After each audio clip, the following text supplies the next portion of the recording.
Today I'm headed to the country and I am going to go speak with a gentleman that has been part of my dad's life his whole life since he was a young boy, but he's been part of my life since I was young and a dear friend of our family. But he is connected to rodeo in such a way that I think that you guys will be like really fascinated with his story. And I I don't want this to overshadow his story because he has an amazing story himself and he's a very talented gentleman. He is Pake McIntyre. He is Reba McIntyre's brother, but he also has a couple other sisters that you don't know about that you'll probably hear about today.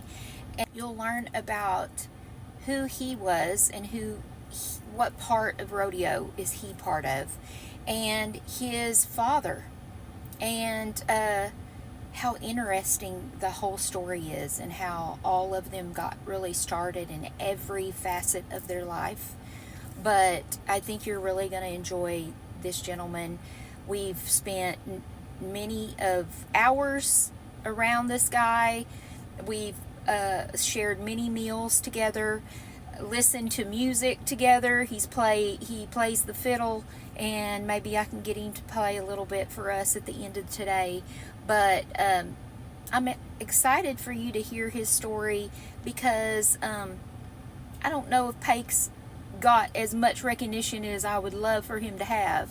And so today, let's go to the country and let's talk with a gentleman that I think is very interesting in so many layers of who he is. But and we may even play a little bit of Old Hell, a card game that many of us have shared around the table that we're going to sit at today at his home.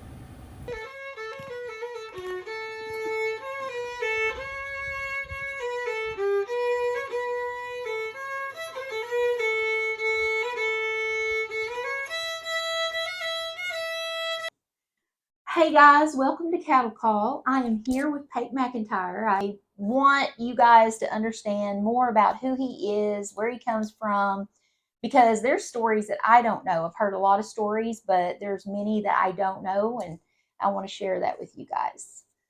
Thank you, Pake, for You're sitting very down. welcome. Thank you for coming over. The only way you could have introduced me better was here's Pake McIntyre, what's left of him.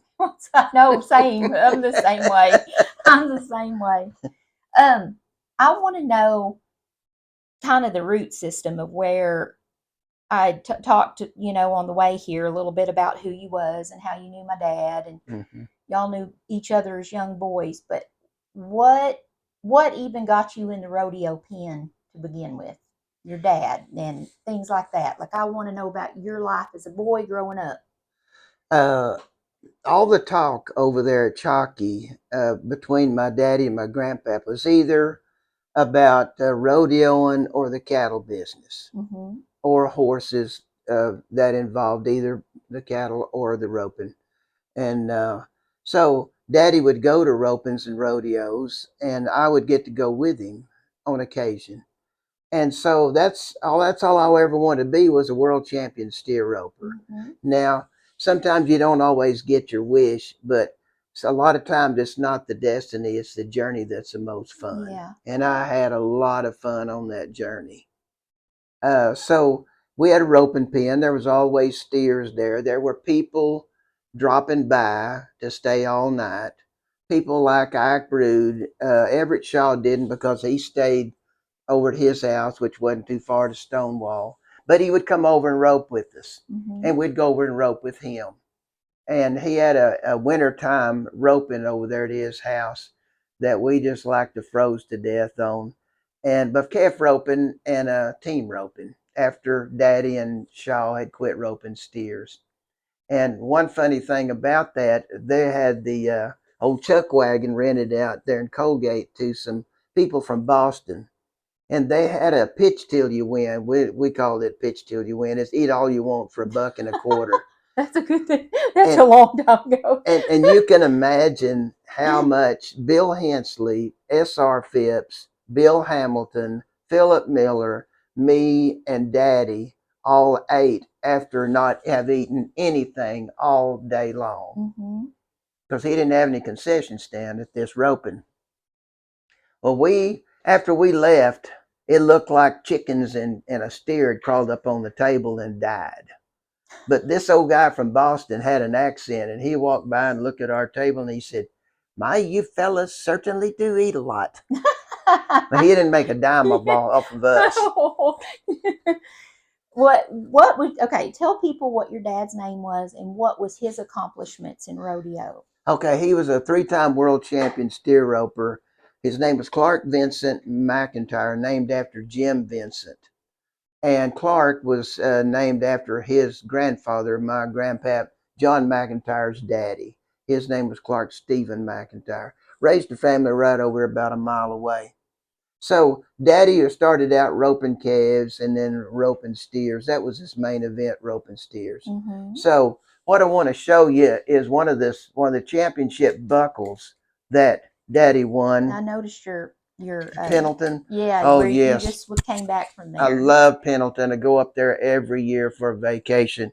But this is his 3rd world championship buckle. And there's a story about that too, because me and my cousin Gary Ray Thompson got to go on a trip with Daddy that summer, and along about June. And Mike Miller, local friend of ours, went with us. Well, they were all under 16. They couldn't drive, and I was 8, so I couldn't drive. So Daddy had to do all the driving in a car with a 1-horse trailer, take care of the horse, and put up with 3 kids. But he did. Yeah. Now, when we got to Cheyenne, we stayed in just those very cheap hotels. If we pulled up to a hotel and they went to counting heads, he just pulled on. He just pulled off. But said, "Okay, how much is your room?" Well, it's usually $2 and $3 a night. And so, and to get up there, and there'd be a 1 restroom on the whole floor. There wouldn't be a restroom in each room. Oh my, that's way different. Yeah. So, and 1 little old ceiling fan that just barely would turn. That's how hot it was in those things. So we got to Cheyenne, and the prices are escalated. So we stayed in the horse stall. And that's what the whole week. We busted 3 bales of straw and put blankets on top of it. And we had more fun. I mean, think about it. The cowboys had to come in to feed their horses that morning, and feed them that evening. So they would stop by and see us and visit. Only bad thing is the stalls are made out of wood, and horses would paw the stalls at night. We'd holler at them, they'd quit a while, and they'd start back up. But anyway, we had a blast. But the horse was for sale, was called Redwood. He was a strange little old bay horse that you couldn't ride in the box. You had to lead him in the box, turn him around, put the reins over his head, and get on him every time. Well, there was a guy named Ken. I didn't find this out until I run on to Ken Stiffer, Stiffer. His son was at the Pendleton Roundup, and I was sitting in Hamley's the other night, and Tommy was shopping through the store, and here come these guys. Well, this guy said, "My dad bought a horse off of your dad one time." I said, "Really?" He said, "Where at?" And he said, "Cheyenne." I said, "Could that have been 61? He said, "I think so. He was a strange little horse. You couldn't ride him in the box." Well, that was it. Yeah. Well, so Ken and Daddy had made a deal for $1,500 on the horse. So Ken said, "I want to see how he works before I buy him." Well, Daddy won Cheyenne on him. He went in second in the short go and tied his steer down and won the roping or the rodeo. Well, so then we was without a horse, but Daddy had $1,500. Now back then it only took $3,500 to win the world, not like 100 and 300,000 nowadays. Yeah. So we had to come home, so we didn't have a horse. Well, we'd been out about 6 or 8 weeks rodeoing. We'd been to Colorado, we'd been to New Mexico, we'd been to Miles City, Montana, zigzagging across the western part of the United States. Going to these steer ropings, and man, he was hot. He won the world in 57 and 58, and this was 61. We was getting a check everywhere we went. Yeah. And having a blast. even though there was no air conditioner in the car, would roll the windows down, had one little bitty mirror on the side, didn't have one on the other side, about that big. And, but we had a blast. But that's how Clark, see, Grandpap supported Daddy in his roping. Famous saying. He told me many times that he told Clark, if you're in that roping pen, and the roping pen, I'll show you when we go there at Limestone Gap where it all was, and you're in the roping pen and you look around and the house is on fire, you just keep on roping, me and your mom will put it out. That's how much he believed in roping. Yeah. That's good. Yeah. And that's why he was so successful. Yeah. He had support after support. That's important. Very important. Yeah, because I think it makes all the difference Oh, in yeah. families when you have that support. They put that up front. Yeah. And of course, Grandpa. Of course, all of you. I feel like all of you guys are successful. You and all your sisters. All of y'all have had. You can tell you had good parents. Well, yeah, and had good work ethics, because yes, absolutely. Even though that little old house we lived over there just cost $5,000. Back then, that was probably it was a good amount of money. But 1960. Now, yeah. Well, Louis Sandman over here on Boggy, he was working for Daddy at the time. They went and tore down a bunch of old houses and barns and sheet iron for the lumber and the roof on that house. And the roof is still there. Wow. So anyway, that's the way we were raised. It was hot. Oh my gosh. Of course, everybody lived that way back then. Yeah. It was hot in the summertime and cold in the wintertime. Yeah. No insulation. And I remember Susie got an electric blanket for Christmas, and the propane man come out to fill up the propane, and she took the box out there and showed it to him. She was so proud of it. Oh my God. Man, that place was cold. It was cold in the wintertime. And go ahead. What did you, doing the steer roping and things that you done as well? Your dad, was he beside you as you did that? No. Along the way? Or? No, Daddy never. He said, I never intended to raise a bunch of damn kids. He said that was Jack's idea. He said all I wanted was land and cattle. He roped to pay a land payment and to buy cattle with. See, back then, you could go to Laramie, Wyoming and rope against 9 or 10 other steer ropers. And I've seen video of a 1948 roping there. I've got it. And the stands would be full. And they only had to beat 9 or 10 guys. Yeah. And most of them weren't practicing. So you only had to beat Everett Shaw and Schultz Webster, and at that time, Ike Rude, and the rest of them were just hobby guys. Well, with all that added money in there from the crowd, the winner was taking home $4,000 or $5,000. I say $4,000 to $4,500. In 1948, that's a lot of money. Yeah. Well, the good land up there around Lenapaw was only costing $38 and $40. This old sorry land over there that Daddy bought only cost $6.40 an acre, and he bought 4,700 acres of it. Wow. And got half the royalty with it. See, that was the way to do it back then. Yeah. And then now all his descendants can enjoy that. We still have it. Yeah. We still have it. And so that's what he set out to do, and he was pretty tunnel visioned on it. But to answer your question, did he teach me, coach me? He said, just pay attention. There's your education. Just watch, pay attention. Well, after the roping and a lot of the rodeo, where did you end up on like the music stuff? Because you've told stories about, was opening for Garth Brooks at one point, right? No, he opened for me. Or he opened for you. I'm sorry, that's right. Yeah. And how that all, like, how did you, was it just something in all y'all's wheelhouse? Because I know Susie sings. Alice, does she ever sing? Alice, your okay, good. Let's back up a little bit, kind of from the beginning. We were rodeoing with Daddy in the back seat as kids, for example. We had a car, and of course I mentioned no air conditioner or nothing, a little 3-speed on the column. And he was always studying, figuring, trying to figure out a way to borrow money for cattle or borrow money for land or figure out how he's going to get this horse to work or something. And a bunch of yapping kids in the back seat aggravated him. Mm-hmm. He wanted quiet, be quiet. A lot Well, like you. yeah. So, but Mama would be in the front seat, we'd be in the back seat, and don't touch me. Mama tell him to quit. Mama tell Pake to quit, or you know how kids will do. Yeah. So Mama would get us to sing it, and Daddy liked to hear us sing. So that was good. Kept us out of trouble. Yeah. And so Mama knew 3-part harmony. So she'd get one kid singing the lead, and then said, "Okay, you sing it, and you keep singing." Then she get this other kid just put harmony. "Okay, you sing what I sing." While this one's over here.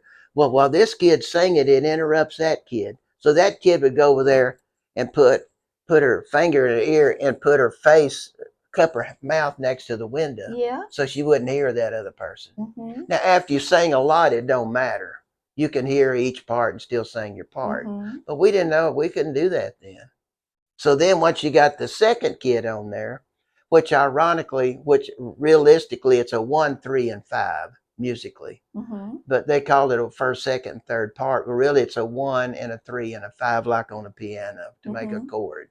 And that's what we were singing. Harmony is parts that make a chord, because it takes 3 parts to make a chord. Anyway, so once you get them all stacked on there, and then some of us, we'd get off.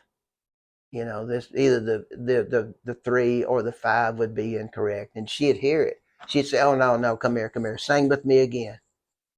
And it was fun, and Daddy loved it. Yeah. So yeah, it was fun. That's a neat story. Okay, so then after that, we were in school and everything, and I decided I wanted a guitar.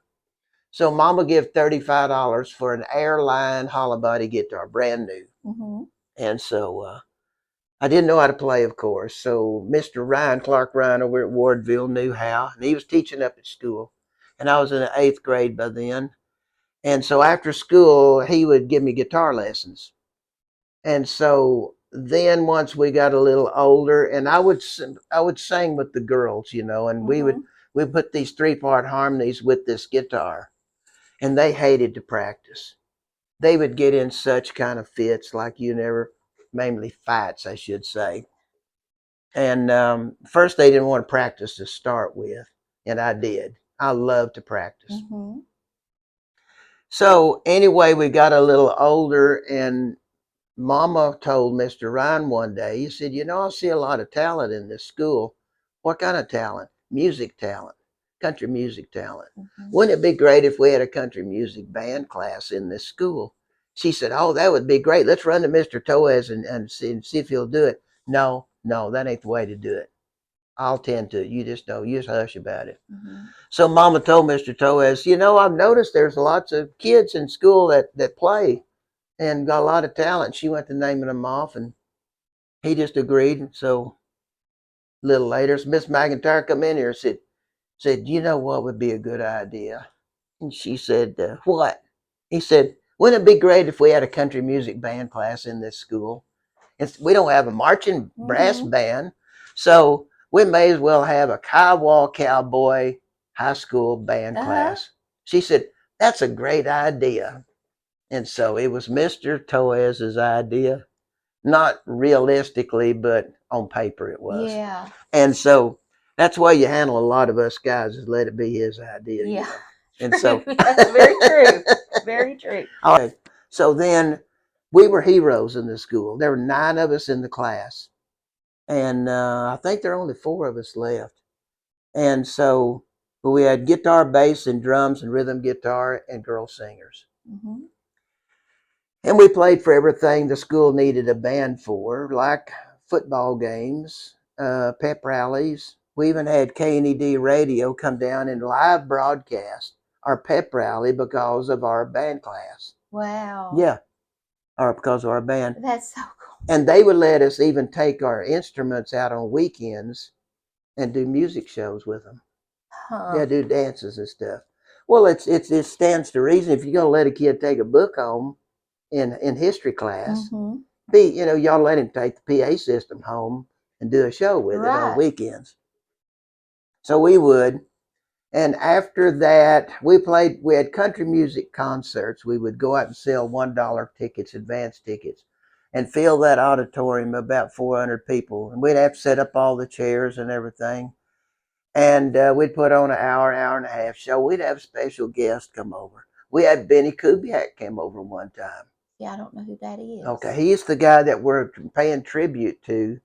And over October 28th at Reba's place. Okay, that's the guy. He's 90 years old.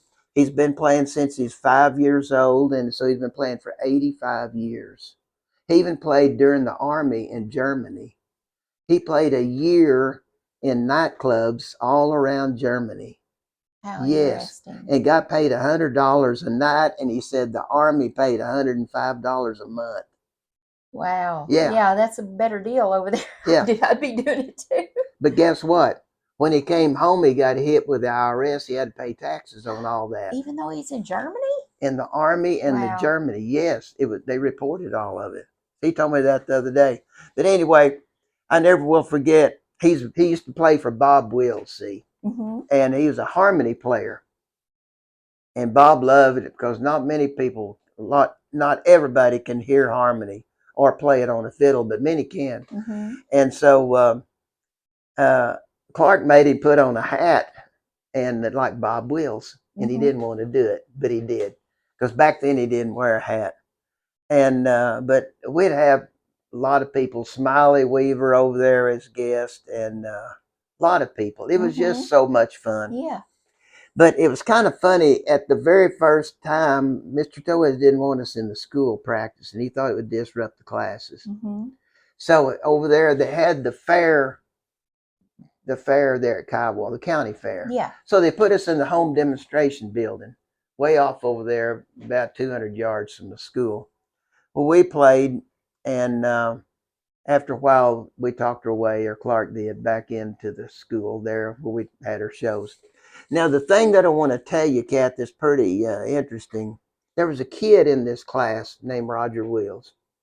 Now, he showed up strumming on this old beat-up electric guitar, and he didn't sing, he didn't play any lead, and he knew very few chords, but he knew a little bit about chord progression.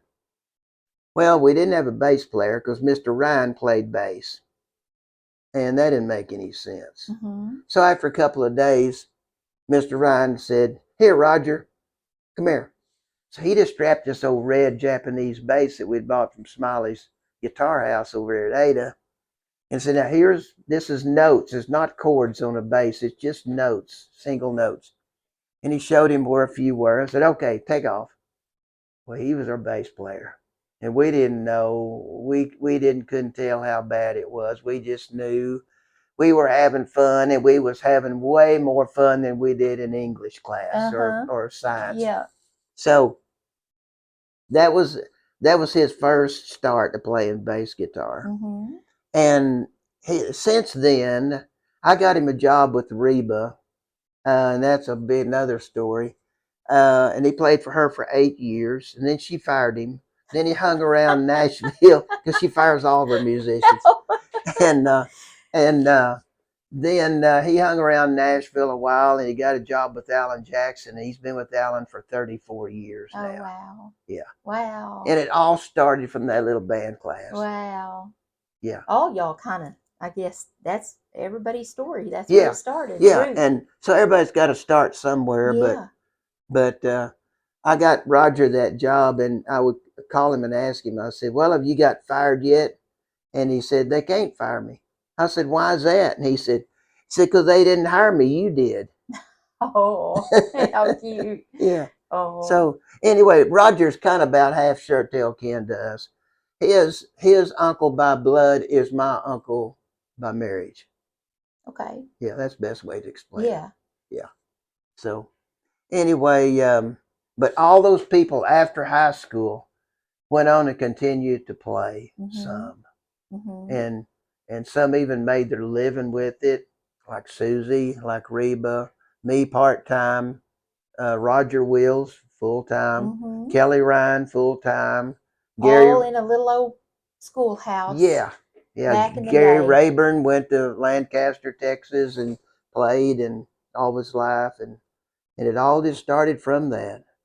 And that's the magic of music. Mm-hmm. It just does Look how something. many people that has impacted, millions from that Yes. one little seed back in the day. And the only disappointing part of all of it is when I graduated. Well, then after that, Kelly and Roger and Gary graduated. Mm-hmm. Then Reba graduated, and Diana graduated, and Carol was graduated before Reba, and we're with Roger and Kelly and Rayburn. Well, they all left.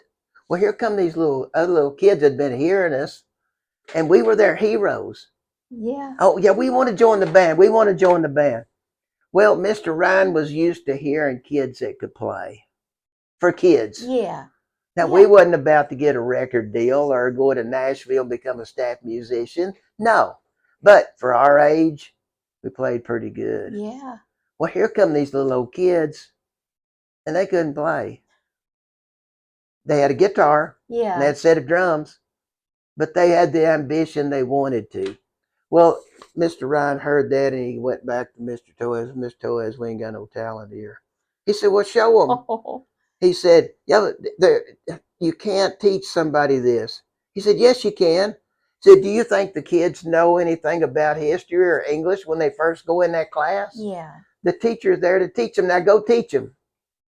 Well, it was a horrible job because, man, before he would go listen to us, and he'd run back to Torres and tell him how good we were doing. Yeah. Brag on us. Yeah. Well, then he was just so disenchanted with the next class that they shut it down. The thing is, though, is I think that even though that's a sad ending there, I think it was all for you guys. And look at, you guys carried that talent. Look what your mama sewed into you, and your daddy, because yeah, Daddy put in the up back with seat, it. But like what that seed was, and Mm-hmm. then it was for you guys too. But you gotta want to. Yeah. Daddy, Mr. Ryan used to tell Mama, said, "Don't tell Pake when to get his guitar out," and she would. Said Pake, she'd be standing there at the kitchen sink washing dishes. Pake, go get your guitar, and she'd tell him that she did that. He said, "Don't do that. You let him go get that guitar when he wants to." Yeah. Because they can't nobody make you play that thing or that fiddle. Yeah. But if you want to bad enough, they can't keep you from it either. That's right. You have to love it. Yeah. So. Well, I know you love it. Well, I know you do. Now I want everybody to know, how many places do you feel like in just around the United States that you've played this fiddle, that not just on a stage, but like just random places? I play it everywhere that I'm bored. I get bored real easy. And so if I'm sitting around, instead of like most normal people would read a book, I take this thing with me and I play. And but I'm comfortable with just playing in front of anybody. Yeah. I don't care if I'm in a hotel lobby or if I'm in a restaurant waiting on food. Mm-hmm. I'll just get up and go to a table or stand at my table and play. Or if it's in the middle of the performance at the rodeo at Pendleton, I take it with me. I get up and play. And it's kind of ironic because it's such a conversation piece. The magic of music opens people up, especially a fiddle, because I can get no attention by just standing around or even walking up and maybe even talking to someone, and you get very little response. Yeah. But you pull this thing out and play Cotton Eye Joe, or you play Orange Blossom Special, or you play A Shilton Farewell, and they just go to looking at you. Mm-hmm. I sat by this Indian girl at the roundup for 2 hours and just make little conversation with her. She just snubbed me, wouldn't talk to me. And in the middle of it, they had an intermission, and I pulled this thing out and started playing it. And she got to talking to me like we were best friends. Yeah. That's a good pickup fiddle there. It is. I mean, it well, in a way. But it just brings out the nice in people. Yeah. And I don't know why, but it just does. Yeah. And I've had people, I've even asked for permission sometime. Ma'am, just like sitting in the airport waiting on a plane. Yeah. Ma'am, would you mind if I play my fiddle for you? She said, this one lady said, well, it just depends on how good you play. And you just Yeah. started out, Yeah. and I love it. And I've had my hat sitting there, and I've had people come up putting money in it, stuff like that. I've only had one or two places that people had a bad day, and they give me a hard time about it. So I said, that's okay. So I just go somewhere else. I tell you a funny story. I was coming back from up there at Mary's one time, and I flew into Denver, and the flight attendant said, now if you'll hurry and run to that next flight, you might get on standby to get you back to Oklahoma City quicker. So I run to that gate. Just as I got up there, I just give out, saw that plane pulling away from the terminal. I said, but did you have a seat on there for me? And she said, let me look. She said, yeah, I could have got you on there. Well, as soon as that plane got up, they iced over and they grounded all the planes there at Denver, and I was there for 9 hours. Oh, no. And I played my fiddle for everybody sitting around at each gate till it looked like they were going to kill me, and I'd go to the next gate. I played for 9 hours. I was just exhausted. Wow. So the next day, I got home at 2 o'clock in the morning, and the next day, I was over here in the mountains patching on some fence. And I had my phone with me, and I had my friend from Heppner, Oregon, Jim Ward, called me. He said, was you in the Denver airport last night? And I said, or yesterday? I said, yeah. Why? He said, well, they was on the 10 o'clock news last night. Oh. He said they were showing the cancellations, how they shut the whole airport down. And I saw you fiddling. Yeah. That's so amazing. Yeah. That's so awesome. It is. I mean, if I'd have been sitting around, he wouldn't have noticed me. But, you know, not everybody's in there playing fiddle. But there's all kind of places that it opens up. And where you from, cowboy? Or they just walk right up to you. And you probably know somebody is somebody when you get to talking. Yeah. Yeah. Yeah. Especially around a rodeo. Yeah. You know, especially at Pendleton, because it's such a historical event. Well, do you care if we go and look at some of your memorabilia? You tell me a little bit about it. Let's go. Okay. You bet. I want to show you my Pendleton memorabilia. First of all, this old saddle right here, this is a 1947 all-around championship saddle, won at Pendleton Roundup in Pendleton, Oregon. Wow. Daddy was 19 years old. He still holds a record of being the youngest all-around winner there at the Pendleton Roundup. And he was 19? 19. Wow. Yeah, the rodeo was in September, and he turned 20 in November the 30th. That's a something to have right there. Yes, still holds a record. It's a very coveted award. Yeah. Now, here about in the summer or spring of 1984, they called Mom and Daddy from up there at Pendleton and wanted to induct him into the Hall of Fame there at the Roundup. So every year, Bill Sevier, a master rawhide and leather man from up there, the Sevier brothers, they made saddles, all kind of leather work, very famous in that area. They would give away, since the early 60s, a trophy steer head to the winner of the steer open that year. Okay. Well, they called Bill, the committee, and said, we want you to put on this steer head an action shot of someone roping a steer with the Pendleton logo in the background. Yeah. So Bill finds a picture and puts it on there. Well, he knew it was of Daddy, but he didn't know they were going to put him in the Hall of Fame that year. So he thought, that's super. That's super. So anyway, we all go up there, and they appoint Stan Timmerman to take us around to every party all week long, chaperone us. Yeah. We just was treated like royalty. Went to the banquet. And Daddy made a speech. They presented him with a plaque. And during the rodeo, they would him and Art Motanic, an famous Indian chief from the Umatilla tribe, they're putting him in there too. And they would take him around in the buggy in front of the grandstands. 18,000 people there. Wow. And so anyway, we pull up there. Now, entered that steer open ever since 1971. And so this trophy was in the Tapadera Hotel. Wow. And Let me get that. so Katie looked. We go pull in there to eat, and Katie looks up there. So there's a picture of your dad on that trophy steerhead. She said, "Wouldn't that be great if you won that?" And I said, "Well, you sure would."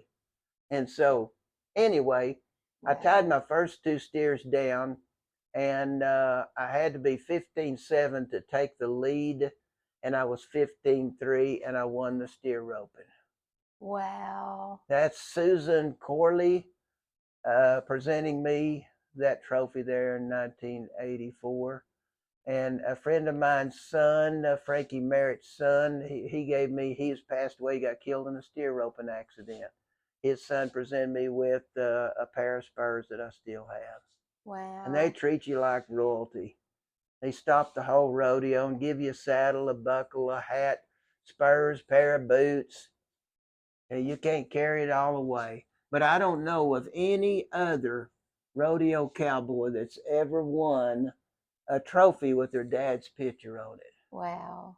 That could be a first. That is, I would think. And that's him roping on old heel fly, Kelly Corbin's horse in 1961. And it ties into my previous story that he sold old Redwood to Ken Cypher, and he didn't have a horse, so he had to borrow Kelly Corbin's horse, and he won second on old heel fly.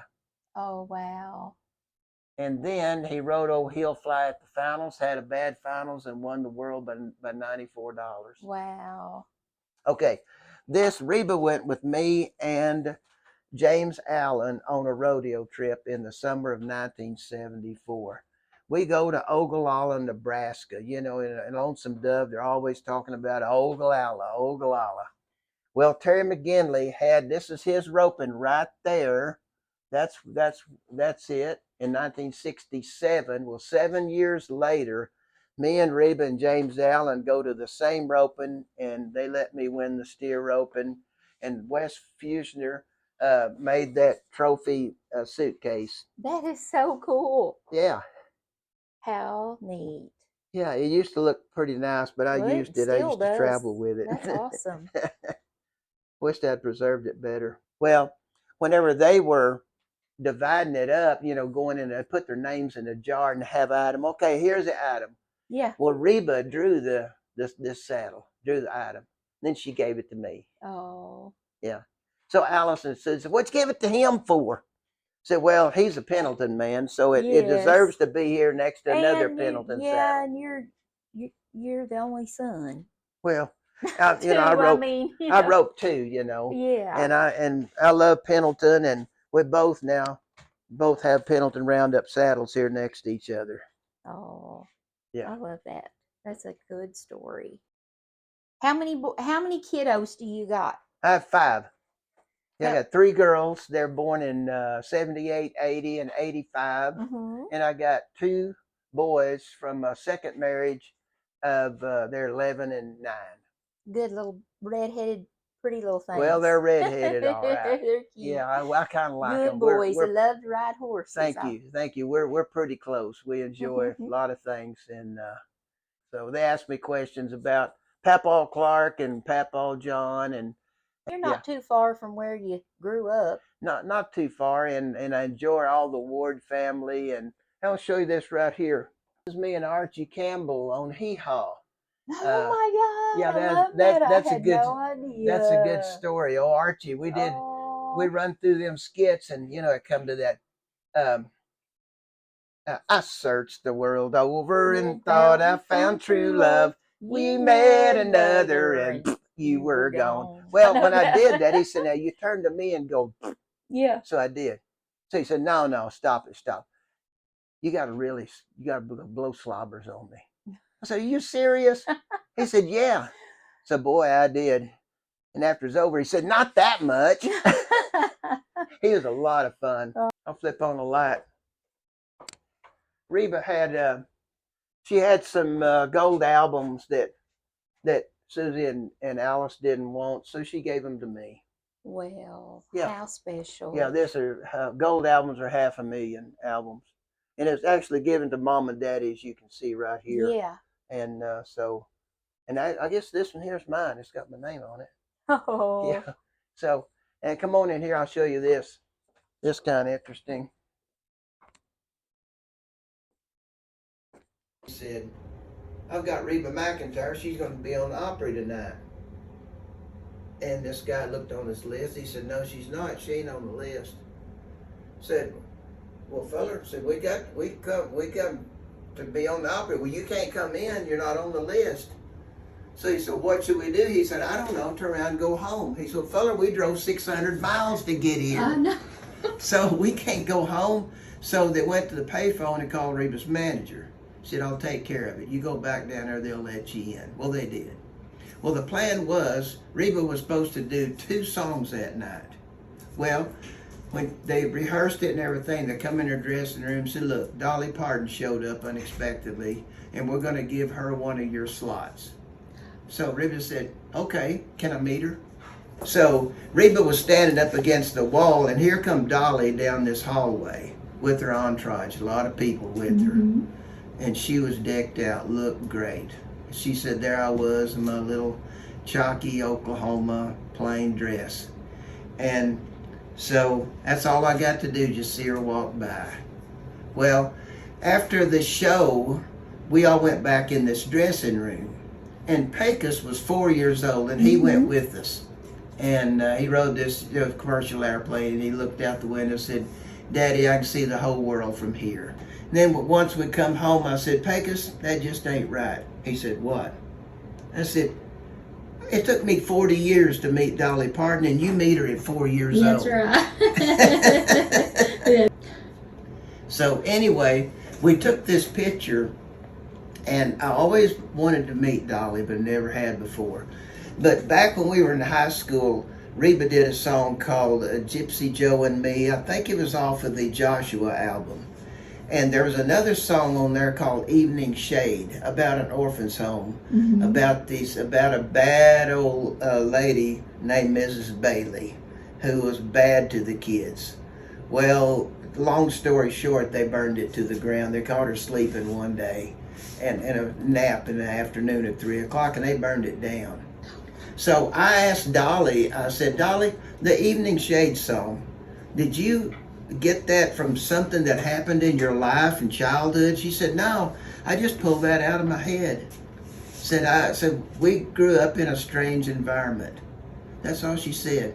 I want you to sing that song, because I didn't know that song, that one about that Dolly wrote, until you sang it at my house once. Oh, I did sing it for you? Yeah, you sang it for me, and you but want me to sing it now? I want you to sing it. That I love story songs. My grandpap was a storyteller. My daddy tells a good story, or did. And I love to tell stories. So from that, I love story songs. I learned this back in about 1969. My chain of thought was broken by a sudden burst of laughter. Something barely needed to lighten up the chores. Seemed old Mrs. Bailey had accidentally fell in the water being used to scrub the floor. Now Mrs. Bailey was the meanest matron at the home. She believed in lots of work and little play. And we laughed till we bent double, though we knew we'd get in trouble, 'cause trouble's all we had at Evening Shade. Now Evening Shade was where they claimed to teach you understanding, give you love and keep you off the streets. And all the kids that lived there were said to be a problem, a juvenile delinquent, so to speak. But understanding isn't learned from punishment and anger. An iron hand has no gentle touch. Love ain't learned from hate. Now the reason we were there is 'cause we had no one to care, and they cared even less at Evening Shade. Well, little Susan Bradley one night had wet her bed. Mrs. Bailey took a razor strap and beat her half to death. And I knew that something must be done to put an end to this. So I started talking plans with the older kids. Now plans were that Joe Johnson would steal some kerosene, and I would get some matches when nobody's seen. Becky Adams would make sure the kids were all outside. Billy Watson would look out for the evil eye. Now Mrs. Bailey took a nap at 3 o'clock each day, and we knew that she'd be sleeping when the plans got underway. And now that it's all over and the sun is going down, there is no evening shade because we burned it to the ground. Now evening shade was burning just like the hell it was. Wow, what a song. She wrote that. Wow, good job. I love that. Thank you. I was so surprised when she said, "No, I just pulled that out of my head." Yeah, You know, that, how could you think up something like I that? know. You know, there's all there's all kind of horror movies, you know, Stephen King and that Carpenter boy, I think his name was Carpenter. They pull all those things out of their heads, but Mm-hmm. and that's just kind of a in that direction thing. Mm-hmm. It's, you know, coat of many colors, and she's such a brilliant writer. Oh, yeah. Not only a personality, she's got it all. Oh, yeah. She's got the looks, the personality, the charm, the sincerity. But back there in that dressing room, she wasn't nothing like you see on TV. Mm-hmm. You know, she was just like the rest of us. Oh, yeah. I know you got a lot of good stories. I wish I could hear them all because they're all so, so good. I've heard so many good ones just playing cards and hanging out with Pake. I But just want to be better today than I was yesterday. yeah, With my vocal and with my fiddle. yeah, And being a better guy. yeah. Yeah. That's all we And all, try to yeah. stay sharp mentally playing Oh Hell. Yeah, same. I want to do it too. Yeah. You can't outbeat Pake sometimes. Oh, yeah. Well, Johnny, yesterday we played 3 games. He won 2 and Pecos won 1. How funny. Me and Jackson didn't win nothing. Oh, But that's the nature of the game. Can't yeah, nobody dominate it. yeah, It's so fun. And your daddy's made it so much fun. yeah. He enjoys it a lot. Oh, yeah. I tell you, Mama was the first person I ever saw get addicted on that thing. Mm-hmm. Because I stayed with them over there a year to the day. And, you know, they lived up on this hill. You ever been to their old house over there? Mm-mm. It's real beautiful. Mm-hmm. And you could see a long ways people coming up the road. And she'd see me coming. And she'd have the card table, the cards, the score sheet, Mm-hmm. the cards shuffled, everything ready to play. Roll. I'd walk in the door. Okay, we're ready. Mama, let me go to the bathroom, at least wash my hands. I've been building fence over here all day or some places. Oh. And she, and then she'd sit down and I would too. I always ask my guests this. What? So this is how I'll wrap it up. Okay.